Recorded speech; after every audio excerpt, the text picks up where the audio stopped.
오늘 마가복음 3장 13절로 19절의 말씀의 병행 구절은 마태복음 10장 1절과 4절 그리고 누가복음 6장 12절과 16절입니다.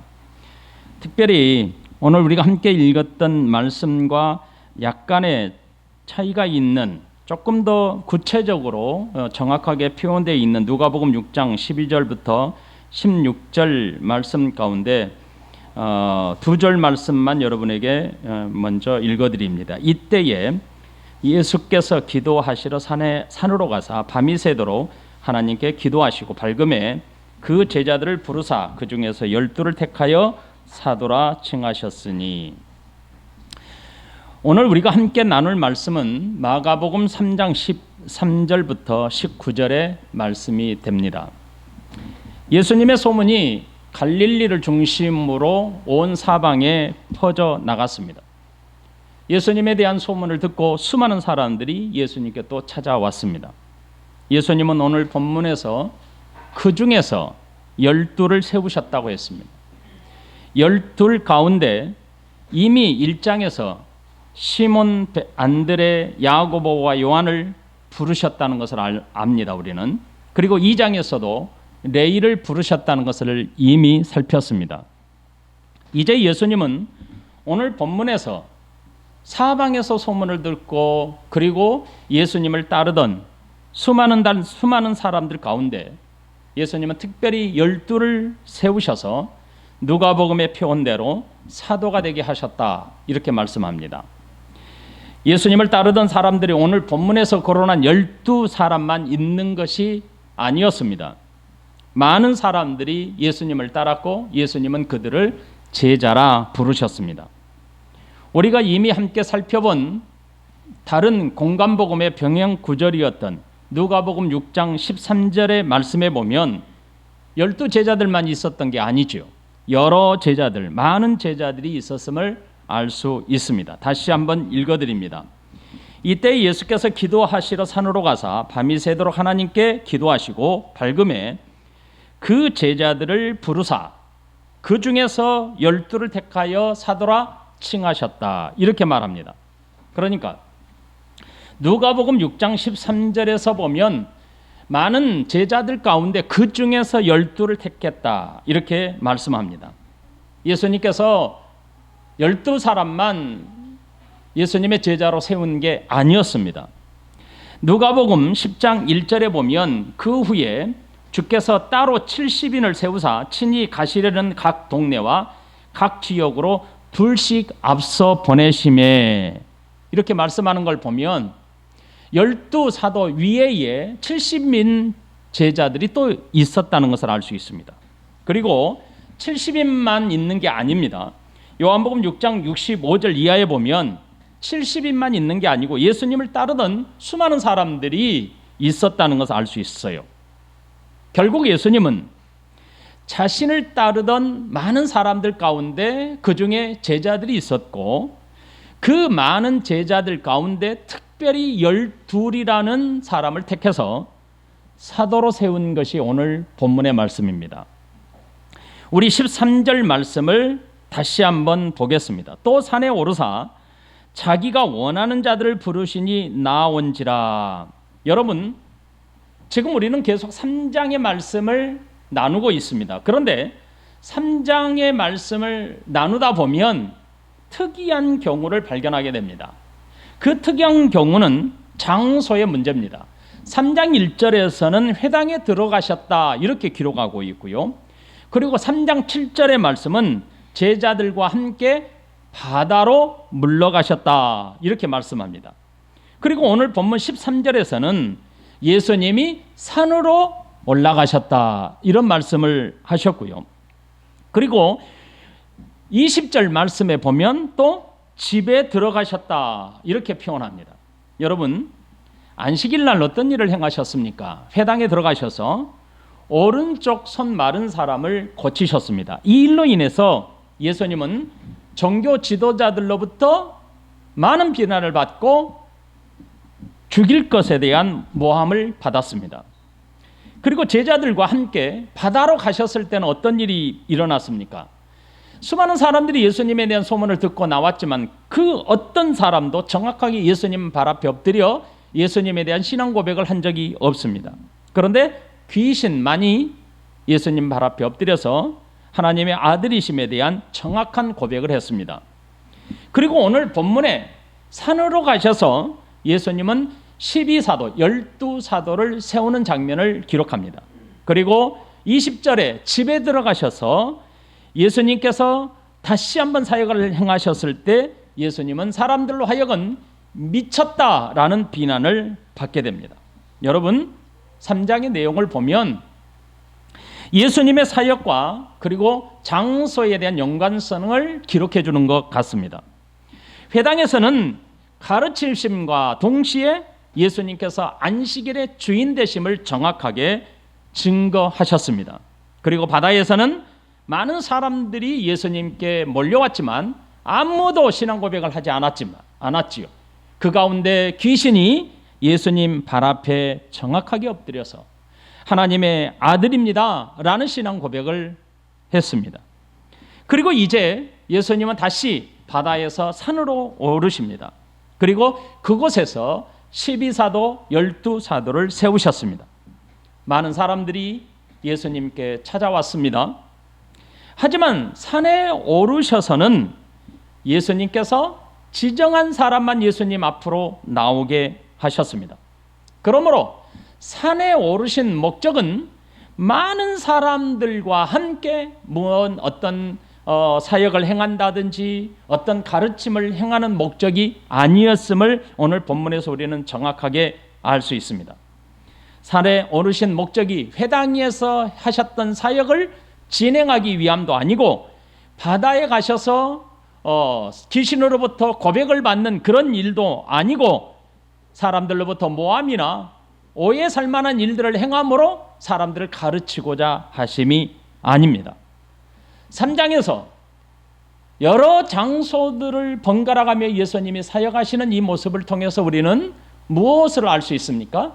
예수님의 사역 자체가 장소를 가리지 아니하시고 때를 가리지 아니하시고 어디를 가든지 하나님께서 이 땅에 성육신 하시어 구속의 주로 오심에 대한 증거를 하고 계셨다. 자신을 드러내는 일을 예수님은 최선을 다하고 계셨다. 이걸 볼 수 있습니다.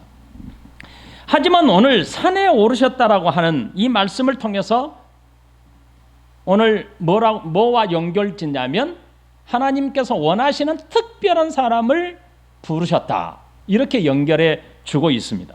그러므로 예수님은 산에 오르신 이유가 있었습니다. 특별한 이유가 있었습니다.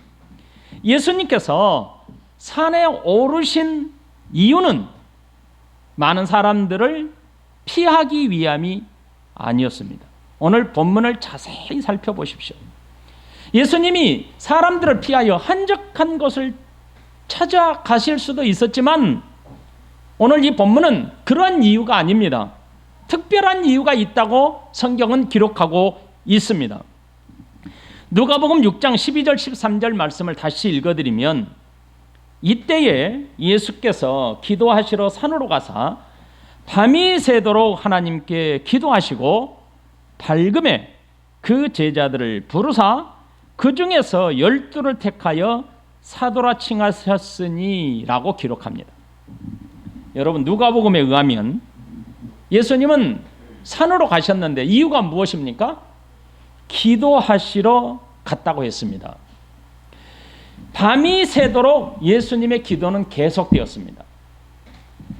누가복음에 의하면 밤이 새도록이라는 단어는 성경에서 단 한 차례 사용되는 단어를 기록하고 있습니다. 말 그대로 온 밤을 기도함으로 지냈다는 뜻입니다. 예수님은 거의 한 자리에서 이동하지 아니하시고 한 곳에서 기도하시면서 밤을 지새웠다는 뜻입니다. 여러분, 여기서 말이죠, 우리가 본문의 말씀을 여러분들이 정확하게 핵심을 이해할 수 있으면 좋겠습니다. 예수님께서 밤이 새도록 기도하셨으니까 예수님의 오늘날 저와 여러분들에게 예수님의 기도의 모습을 보여주기 위해서 우리에게 그렇게 기도하라, 우리가 기도할 때는 이렇게 기도하라, 이 정도 기도해야 된다라고 하는 것을 가르치기 위해서 밤새도록 산에 오르셔서 밤새도록 기도하셨다. 이것은 좀 오늘 본문의 핵심을 빗나간 겁니다. 오늘 본문을 보십시오. 산에 오르사, 자, 마가복음은 산에 오르사 자기가 원하는 자들을 택하셨다, 이렇게 기록하고 있고, 여러분 마태복음을 제가 다시 한번 읽어드릴게요. 마태복음도 동일한 말씀이거든요. 마태복음 10장 1절로 4절에 예수께서 그 12 제자를 부르사 더러운 귀신을 쫓아내며 모든 병과 모든 약한 것을 고치는 권능을 주시니라, 이렇게 곧바로 10장 1절에서는 기록합니다. 자, 그런데 자, 여러분 보세요. 유독 누가복음에서만 예수님은 산에 오르셨는데 그 이유가 기도하시기 위하여 기도하시러 산에 가셨고, 밤이 새도록 날이 밝도록 하나님께 기도, 반복적으로 기도가 2번이나 강조되고 있죠. 그리고 밝음에 제자들을 부르셨다, 이렇게 표현하고 있죠. 그렇죠? 자, 여기서 우리는 이걸 생각하셔야 돼요. 이것은 그냥 제가 여러분들에게 자연스럽게 말씀을 좀 드릴게요. 예수님께서 지금 우리들에게, 예수 믿는 저와 여러분들에게 기도의 모범을 보여주기 위하여 산으로 가셔서 기도하셨는데 밤이 새도록 기도하셨다. 그러므로 최소한 저와 여러분들이, 예수님을 따르는 저와 여러분들이 예수님의 제자로서 되기 위하여 최소한 밤이 새도록 기도하는 모습, 그러한 삶이 필요하다. 이것을 예수님이 가르치기 위하고 교훈을 주기 위해서 하신 게 아닙니다. 예수님께서 기도하시는 일을 밤이 새도록 하신 이유, 목적이 무엇입니까? 그것은 바로 사도를 세우는 일입니다. 그러면 사도를 세우는 일의 중차대함, 사도를 세우는 일이 얼마나 중요하고 우선적으로 해야 될 일인지 그것을 짐작해야 합니다. 예수님이 십자가에서 피 흘려 죽기 위하여 붙잡히시기 전날에 예수님은 밤이 맞도록 기도하셨습니다. 그 일의 중요성, 그 일의 중차대함에 대한 비중을 보여주는 겁니다. 예수님은 밤이 새도록 기도한 후에 날이 밝아오자 제자들을 부르십니다. 아마도 예수님을 따르는 많은 사람들도, 제자들도 예수님의 근거리에서 함께 밤을 지새웠다라는 것을 짐작할 수 있습니다. 날이 밝자 예수님은 많은 제자들을 부르시고 그 중에 12를 택하셨습니다. 예수님께서 산에 오르신 이유는 밤이 새도록 기도하기 위해서입니다. 이 말은 밤이 새도록이라는 단어를 유일하게 그 단어를 선정해서 표현할 만큼 기도한 후에 12를 세우시는 것이 얼만큼 중요하고 긴급한 일인지를 보여주는 겁니다. 예수님의 사역 가운데, 예수님의 생애 가운데 예수님이 구속의 사역을 이루심에 있어서 이 일은 그 어떤 것도 대신할 수 없는 일이라는 것을 입증하는 겁니다. 자, 여기까지 보시고 그 다음에 예수님께서 날이 새자 제자들을 부르십니다. 그리고 사도들을 부르십니다. 그런데 예수님께서 사도들을 부르시는 평가 기준이 특별히 정해져 있지 않습니다. 또 산에 오르사 자기가 원하는 자들을 부르시니 나아온지라, 이렇게 표현합니다. 예수님께서는 세상에서 사람들을 평가하는 외형적인 기준이나 방식의 기준을 정하지 않으셨습니다. 외모나 경제적 능력이나 사회에 그가 어떤 신분을 가졌거나 그가 가진 어떤 능력을 정하여 평가하지 않았습니다. 그저 오늘 기록된 대로 예수님이 원하는 자, 자기가 원하는 자들을 부르셨다고 되어 있습니다. 예수님은 사실 많은 사람들 가운데 12사도가 될 사람이 누구인지 이미 알고 있었습니다. 요한복음 17장을 보면 예수님께서 십자가의 대속의 사역을 감당하기 전에 이런 기도를 하셨습니다. 아버지께서 내게 하라고 주신 일을 내가 이루어 아버지를 이 세상에서 영원하게 하였사오니 아버지여, 창세전에 내가 아버지와 함께 가졌던 영화로서 지금도 아버지와 함께 나를 영화롭게 하옵소서. 세상 중에서 내게 주신 사람들을, 제가 뭐라고 읽었죠? 딴 생각하지 마시고 들어보세요. 세상 중에서 내게 주신 사람들에게 내가 아버지의 이름을 나타내었나이다. 이해가 되세요 지금? 내가 어떻게 읽었다고요? 세상 중에서 내게 주신 사람들에게 내가 아버지의 이름을 나타냈나이다. 그들은 아버지의 것이었는데 내게 주셨으며 그들은 아버지의 말씀을 지켰나이다. 지금 그들은 아버지께서 내게 주신 것이 다 아버지께로부터 온 것인 줄을 알았나이다. 예수님은 대속의 제물로 붙잡히기 전에 기도하신 내용입니다. 하나님 아버지께서 주신 자들을 다 내게 주셨다, 이렇게 말씀하고 있습니다. 삼위일체 하나님께서 누구를 택하여 12사도로 임명할지 아셨고 그 일을 예수님께서 이루셨다는 뜻입니다. 요한복음 6장에서도 예수님은 사도 가운데 가룟 유다는 예수님을 팔자임을 처음부터 알았다고 말씀하고 있습니다. 예수께서 대답하시되 내가 너희 12를 택하지 아니하였느냐? 그러나 너희 중에 한 사람은 마귀니라 하시니 이 말씀은 가룟 시몬의 아들 유다를 가리키심이라. 그는 12 중에 하나로 예수를 팔자이러라. 예수님은 가룟 유다가 처음부터 누구인지 알고 계셨다는 뜻입니다. 그러므로 예수님께서 제자들 가운데 12사도를 자신이 원하는 자로 세우신 것은, 따라합시다, 삼위 하나님께서 구속의 사역을 이루심에 대한 표현이다. 자기가 원하는 자들을 부르셔서 12사도로 세우셨다라고 하는 이런 표현들은 삼위 하나님께서 자신의 구속의 사역의 역사들을 이루어 가시는 표현입니다. 여기서 우리는 예수님께서 12사도를 세우실 때 자기가 원하는 자를 세우시니, 자기가 원하는 자들을 부르시니 라고 하는 말에 다음과 같은 사실을 반드시 기억하셔야 합니다. 그것은 부르심에는 하나님의 절대 주권에 있습니다.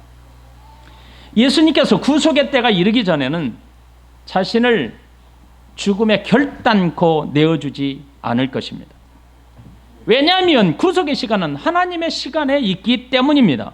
마찬가지로 하나님께서 누구를 부르시고 하나님께서 누구를 일꾼으로 세우냐에 있어서 하나님의 절대 주권에 달려있다는 것을 잊지 말아야 합니다. 세상의 기준이나 사람의 능력에 있지 않습니다. 오직 예수님께서 자기가 원하는 자들을 부르십니다. 하나님의 부르심에는 하나님 자신에게 달려있음을 우리는 반드시 기억해야 합니다.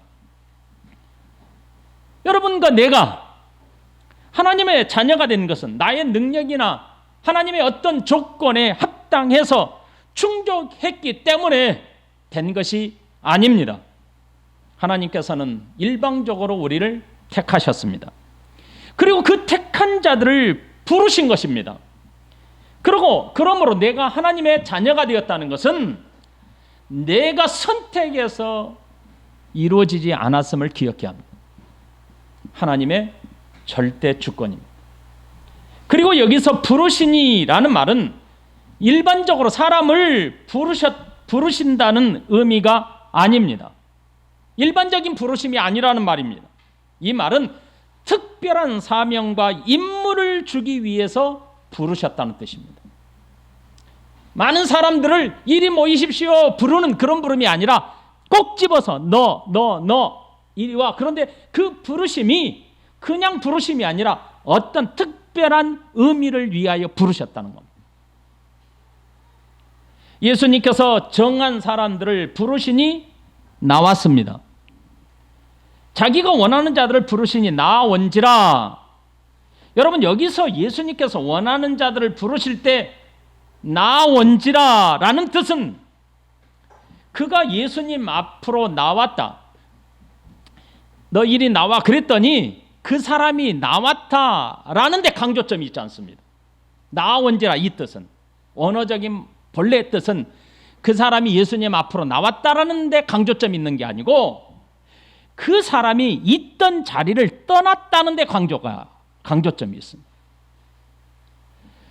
예수님이 부르시니 나온지라 라고 할 때 그 나왔다는 뜻이 뭐라고요? 그 사람이 예수님 앞으로 나왔다는 데 강조점이 있는 게 아니고 그 사람이 있는 자리에서 그 사람이 털고 일어나서 떠났다는 데 강조점이 있습니다. 예수님께서 원하는 사람을 부르시니 그들은 자신들이 있는 곳을 떠나 예수님이 계신 곳으로 간 겁니다. 이 말의 의미를 좀 더 깊이 묵상해 본다면 부르심에 있어서는 절대 주권을 가지신 예수님의 부르심에는 지금까지 내가 있었던 장소를 1차적으로 떠나는 겁니다. 내가 있던 장소를 떠나서 특별한 임무를 위하여 예수님 앞으로 나아가는 데 있습니다. 모세를 부르신 예수님, 하나님께서 모세야 내 신을 벗어라고 할 때 그 자리에서 털고 일어나는 뜻입니다.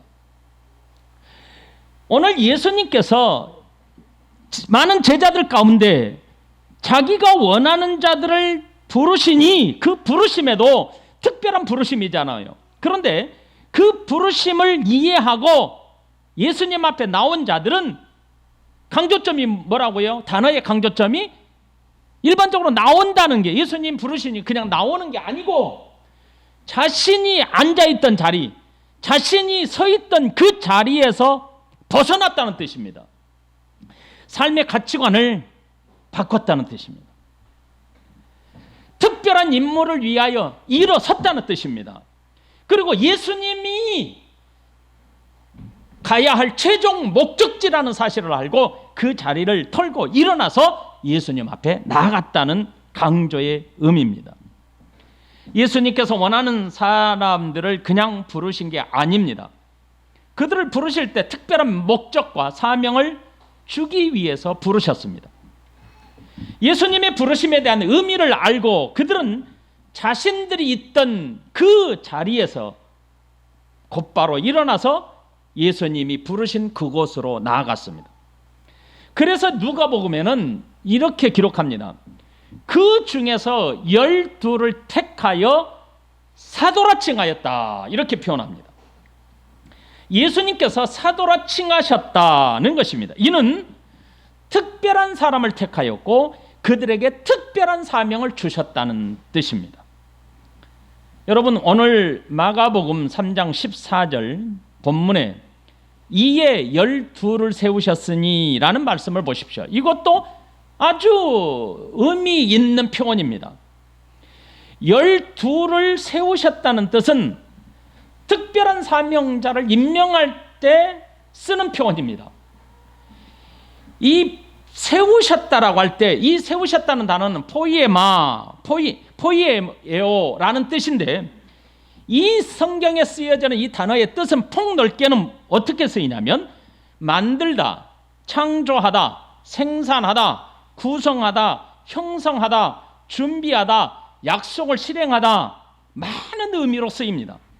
그런데 이 단어가 사람을 세우다라고 하는 뜻에 쓰일 때에는 특별한 임무를 위해서 어떤 직분과 어떤 직임을 위하여 임명한다는 뜻입니다. 그래서 누가복음은 뭐라고 하시냐면 이들을 세워서 뭐로? 사도라 칭하였다, 사도의 직분을 주었다, 이렇게 기록하고 있는 겁니다. 예수님께서는 자신과 함께한 제자들 가운데 12명을 부르셨습니다. 그리고 특별한 임무를 맡기기 위해서 사도로 임명하셨습니다. 그런데 오늘 이 본문에 다시 한번 살펴보면 특이한 점이 발견됩니다. 그 특이한 점은 14절 말씀을 다시 한번 보십시오. 14절 말씀 따라합니다. 이에 12를 세우셨으니. 여러분 12이라는 숫자는 12입니다. 12를 세우셨으니 라는 뜻입니다. 그러면 오늘 이 본문에서는 12제자를 세우셨으니 아니면 12사람을 세우셨으니 라고 하는 게 맞습니다. 그게 옳습니다. 그런데 오늘 12이라는 숫자를 씁니다. 사람을 쓰지 않았습니다. 12를 세우셨습니다 라고 기록합니다. 이유가 있습니다. 특별히 12이라는 숫자를 강조하기 위함입니다. 왜냐하면 12이라는 숫자는 하나님의 나라의 공동체, 하나님의 나라의 역사 가운데서 아주 중요한 숫자이기 때문입니다. 예수님께서 12를 세우시고 그들을 사도라 칭했다고 말씀합니다. 여러분 12라는 숫자는 구약에서는 하나님의 백성을 가리키는 아주 중요한 숫자입니다. 구약의 하나님의 백성 공동체는 12지파와 12족장으로 구성되어 있습니다. 결국 예수님께서 12를 세우심은 따라합시다. 예수님을 통해서 세워질 하나님 나라의 공동체를 뜻한다. 예수님께서 12이라고 하는 숫자를 강조하시고 12를 세우신 이유가 있는데 그것은 예수님 자신을 통하여 자기가 원하는 사람들을 통하여 세워질 새로운 하나님의 거룩한 공동체를 의미하는 겁니다. 이 공동체는 구약의 공동체와는 다르게 예수 그리스도를 통해서 이루어질 거룩한 공동체입니다. 여러분 잘 알다시피 구약의 공동체는 육신적 혈통적으로 이루어진 12족장과 12지파로 되어 있지 않습니까? 하지만 이제 예수 그리스도를 통해서 이루어질 공동체는 온 인류를 포함한 믿음의 공동체가 되는 것입니다. 마태복음 19장 28절에 보면 예수께서 가라사대 내가 진실로 너희에게 이르노니 세상이 새롭게 되어 인자가 자기 영광의 보좌에 앉을 때에 나를 따르는 너희도 12보좌에 앉아 이스라엘 12지파를 심판하리라 이렇게 말씀하십니다. 누가복음 22장 28절부터 30절에도 이렇게 말씀합니다. 너희는 나의 모든 시험 중에 항상 나와 함께 한 자들인즉 내 아버지께서 나라를 내게 맡기신 것 같이 나도 너희에게 맡겨 너희로 내 나라에 있어 내 상에서 먹고 마시며 떠는 보좌에 앉아 이스라엘 12지파를 다스리게 하려 하노라 이렇게 말씀합니다. 예수님께서 하신 말씀들을 자세히 잘 살펴본다면 12사도를 통해서 특별한 일을 행하실 것을 예수님이 말씀하고 있다는 사실을 알 수 있습니다. 영광의 보좌에 앉아 12지파를 다스리시고 심판하실 것이라고 말씀하고 있습니다.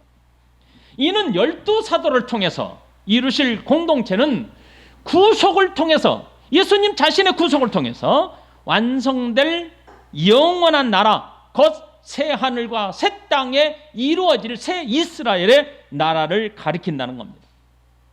요한계시록 21장 10절로 14절 말씀을 제가 읽어드립니다. 성령으로 나를 데리고 크고 높은 산으로 올라가 하나님께로부터 하늘에서 내려오는 거룩한 성 예루살렘을 보이니 하나님의 영광이 있어 그 성의 빛이 지극히 귀한 보석 같고 벽옥과 수정같이 막더라.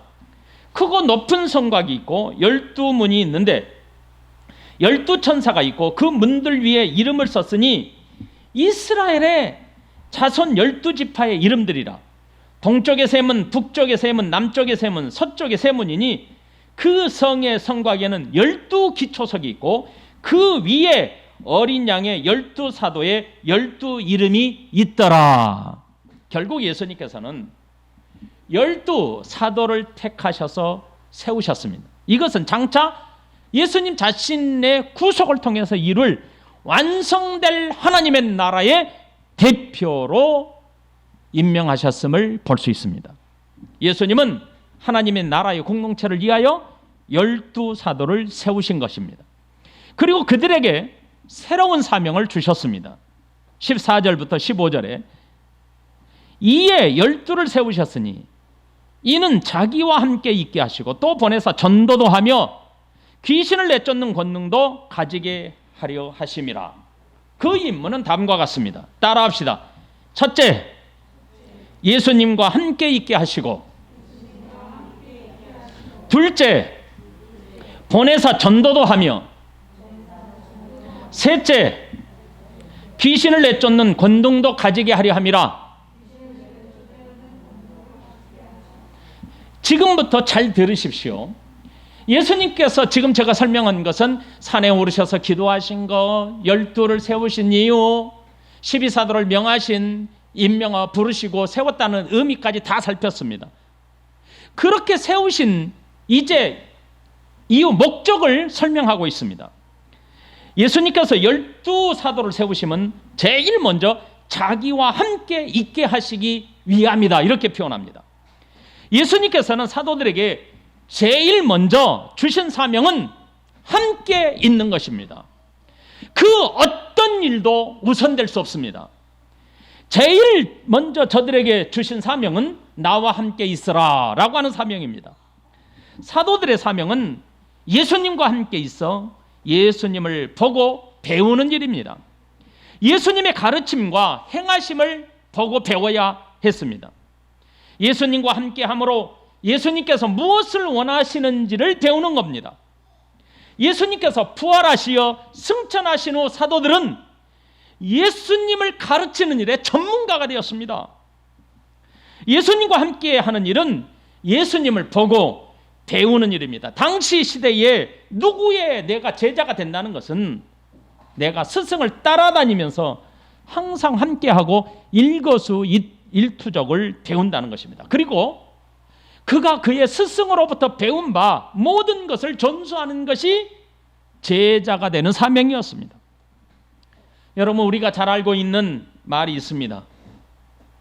철학적인 질문 속에 이런 질문이 있습니다. 여러분, 빙잉이 먼저일까요? 두잉이 먼저일까요? 이런 질문을 여러분 자주 받을 것입니다. 빙잉이라고 할 때는 내가 무엇인가 된다는 뜻 아니겠습니까? 그리고 두잉이라고 할 때는 무엇인가 내가 행동을 할 때 하는 질문입니다.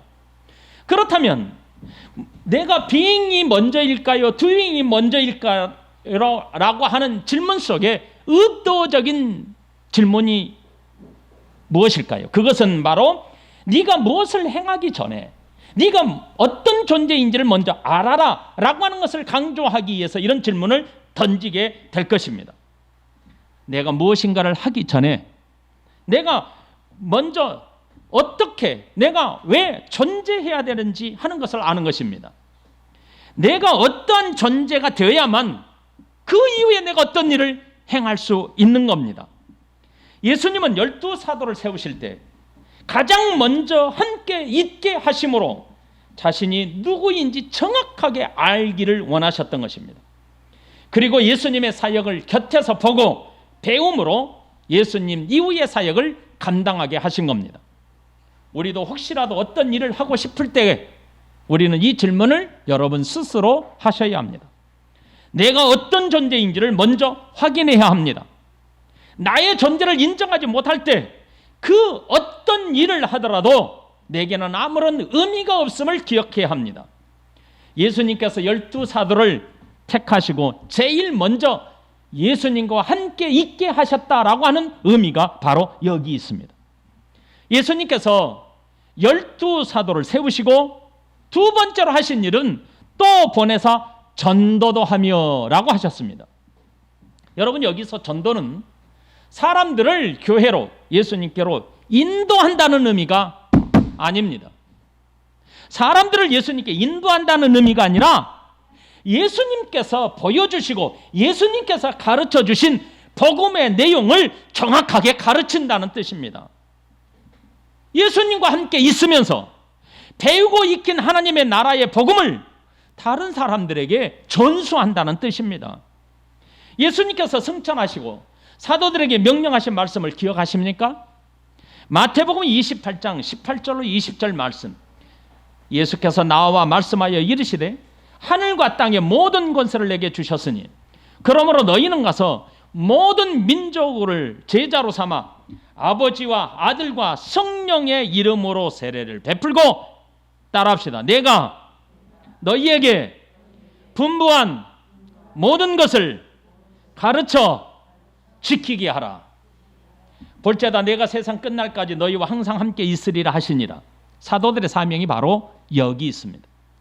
예수님께서 분부한 모든 것을 가르쳐 지키게 하는 것입니다. 이게 바로 보내서 전도도 하게 하며 라는 의미입니다. 예수님께로부터 받은 삶과 복음의 내용입니다. 실제로 예수님께서 승천하신 이후 사도들이 행한 일의 대부분이 오직 복음을 전하는 일에 전념했다고 했습니다. 가룟 유다를 대신해서 12사도를 보충할 때 사도행전 1장 21절과 22절에서는 예수님에 대해서 증언할 사람을 세웠다고 했습니다. 이러함으로 요한의 세례로부터 우리 가운데서 올려져 가신 날까지 주 예수께서 우리 가운데 출입하실 때에 항상 우리와 함께 다니던 사람 중에 하나를 세워 우리와 더불어 예수께서 부활하심을 증언할 사람이 되게 하여야 하리라 하거늘. 여러분 기억하셔야 합니다. 전도도 하게 하며 라고 하는 말은 예수님과 함께 있어서 배우고 보았던 그 복음의 내용을 정확하게 증언할 사람이라는 뜻입니다. 저와 여러분들에게 적용한다면 말씀의 가르침을 받고 이 하나님의 거룩한 말씀들을 다른 사람에게 전수하는 사명을 가진 자들이 저와 여러분들이라는 뜻입니다. 그러므로 사도들은 예수 그리스도가 구세주라는 복음을 전해야 할 사명을 가진 자들이었습니다. 예수님께서 이 땅에 오신 목적과 그리고 이루신 구속의 사역들을 증거하고 가르칠 사명입니다. 예수님의 십자가와 부활을 전하는 사명이라는 겁니다. 예수님은 12사도를 세우시고 또 어떤 일을 주셨냐면 귀신을 내쫓는 권능을 가지게 하려 하심이라 이렇게 말씀하셨습니다. 귀신을 내쫓는 권능은 이미 1장에서 가버나움 회당에서 더러운 귀신 들린 사람과 3장에서 귀신들도 소리를 지르며 예수님 앞에 엎드려서 부르짖었던 내용과 연관이 있습니다. 이 말씀의 의미는 옛시대에 속한 사람들, 옛시대에 속한 백성들의 주인은 곧 귀신과 사탄이었습니다. 이제 예수 그리스도를 통해서 이룰 하나님의 나라는 새 시대입니다. 새 시대의 장을 여신 분이 예수 그리스도이십니다. 새 시대의 주인은 예수 그리스도이십니다. 그러므로 지금까지 세상의 주인 노릇하던 사탄을 내쫓고 새 주인이 도래했습니다 라는 것을 증명하는 사명을 사도들에게 주신 것입니다. 하나님의 나라의 공동체는 예수 그리스도께서 다스리는 나라, 온 백성들을 다스리는 주가 예수님이십니다 라는 사실을 증거하는 겁니다. 교회는 바로 그 터 위에 세워진 것입니다. 더러운 귀신들은 예수님 발 앞에 엎드려서 굴복하고 물러났습니다. 이 세상의 왕이 더 이상 다 자신들이 아니라는 것이 드러났기 때문입니다. 이 놀라운 사역의 사명이 누구에게 전해졌냐면 사도들에게 부여됐습니다. 복음을 전하는 것과 귀신을 내쫓는 권능이 따로 분리될까요? 절대 그럴 수 없습니다. 함께 있는 것은 바로 복음을 정확하게 전하는, 전수하는 것과 관련이 있고 복음을 정확하게 전하는 것은 귀신을 제어하고 귀신을 내쫓는 것과 아주 밀접한 관련이 있습니다. 복음 곧 예수 그리스도를 전하는 것은 진정한 왕이 누구인지를 선언하고 선포하는 것입니다. 그러므로 진정한 주인이 예수 그리스도이십니다. 우리의 주인, 우리의 왕은 예수 그리스도이십니다 라는 정확한 복음을 전하게 되면 가짜 주인 행사했던 사탄은 정체가 드러나게 됩니다. 그리고 물러나게 됩니다. 쫓겨나게 됩니다. 이 능력을 사도들에게 주신 것입니다. 여러분, 교회가 사탄을 내쫓는 일이 전적인 사명이 아닙니다. 병 고치는 것이 전적인 사명이 아닙니다. 교회에는 전적인 사명은 하나님의 나라에 복음 증가하는 겁니다. 복음을 전함으로 이 세상의 주인, 이 세상의 다스림이 진정한 왕이 누구인지를 선언하면 그들의 정체는 다 드러나서 물러나고 쫓겨나게 되는 것입니다. 이 세상의 진정한 실체이신 안식일의 실체와 날과 모든 절기의 실체이신 예수 그리스도께서 오셨는데 더 이상 그림자가 왜 필요합니까, 여러분? 가짜 왕 노릇하던 사탄이 더 이상 숨을 데가 어디 있습니까? 예수님이 오셔서 자신의 정체가 다 드러났는데 어디로 숨을 수 있단 말입니까? 그래서 쫓겨나게 된 것입니다. 빛이 드러나면 어둠은 자동으로 물러갑니다. 참빛 예수 그리스도께서 이 땅에 오셨기 때문에 예수 그리스도의 복음을 정확하게 드러내면 왕이신 예수 그리스도가 이 세상의 주인됨을 증언하고 선포하면 가짜 노릇하던 사탄은 물러가는 겁니다. 사랑하는 성도 여러분, 오늘 예수님께서 12를 사도로 택하셔서 명하셨다.